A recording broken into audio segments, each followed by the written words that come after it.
team. Well, they have now introduced the head coach, Jim Harbaugh. We talked about that last week. Now they've introduced Joe Hortiz, the new general manager who came from the Baltimore Ravens. This is now a clean piece of paper for the Chargers going forward. They are bringing in new scouts. They're bringing in new front office employees. They will bring in new players to this roster. The Joe Hortiz press conference was kind of cool. He answered all these diverse and different questions. He'd been with the Baltimore Ravens for 26 years. That's a phenomenal amount of time with one club. It praises the stability of the Baltimore Ravens organization and why people come to Baltimore to cherry pick coaches to take them away, front office executives too. He said his role working with that guy, Jim Harbaugh, Joe Hortiz says, will be like Batman and Robin working together. Yeah, it was really fun. He said Harbaugh topped the list of guys that he wanted to work with when he decided he wanted to be a general manager. He said, this is a fit. I wanted this job from the first minute they called. He said he learned a ton from Ozzie Newsome, the legendary general manager of the Ravens, and Eric DeCosta, the current general manager. He says, when you have an owner, when you have a coach, when you have a quarterback, you have a chance to play Super Bowl weekend. He's making reference to his experiences in Baltimore and what his expectation is with the Chargers. And he says, we will work every avenue to build a roster. And he said something I've never, ever heard before from any general manager and executive. He says, I'm a big fan of the compensation draft picks the NFL makes available. If you have so many guys who become free agents and leave, and you don't replace all of them, if you have more exit than coming in, you get draft pick compensation. Could be a third-round pick, fourth-round pick, fifth-round pick, or multiple picks in some of those rounds. It all starts after the third round. He says he's a big fan of building a chain yearly in which you get those additional third-round picks, fourth-round picks, etc. Now, that being said, let's read between the lines. That means if there's a veteran player coming up for free agency, they might let him walk, a.k.a. Austin Eckler.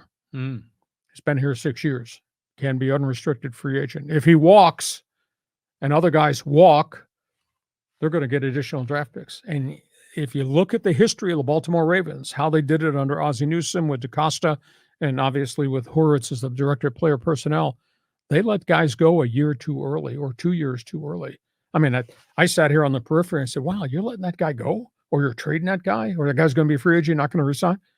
That was their game plan. Give me those additional third-round picks because you can find gems in the third and the fourth round, or a.k.a. Brock Purdy, 232. Yeah, right. So he's a big fan of the compensation draft picks. He says also be smart with who you draft. You have to be smarter about, quote, who you re-sign, who you give the second contract to. I think he was kind of making reference to the dollar value with Joey Bosa. They paid a mega amount of money, the Chargers did, to extend him, but he was always hurt. Is that the right way to invest your money? So keep an eye on that. He also said something that I never paid attention to. I want to churn the bottom of the roster. I want to churn the developmental squad because that's where you find gems. That's where you find Tyreek Hill. That's where you find the guy that was drafted in the 6th round by 3 other teams. All of a sudden, he's yours. You develop him because you used to scout him. So there's going to be a lot of change at the bottom of this roster and developmental squad because they're going to keep bringing guys in to see if they can hit on somebody. And he says, I've been there before. I've been in salary cap hell. Baltimore's had salary cap problems. Baltimore did play AFC Championship game, right? Yeah. So they worked their way through all those problems, so they have all that experience. And then he closed out his press briefing by saying, my whole job is to find the best player, whether I'm drafting 5th or whether I'm drafting 32nd. And I'll read between the lines there. That leads me to believe maybe he takes the Chargers' 5th pick and trades back to the 10th, and then trades from the 10th maybe to the 15th and just stockpiles more 2nd and 3rd round picks. So this guy has a philosophy that he digested in Baltimore, which has worked for the Baltimore Ravens. So you got these two guys here.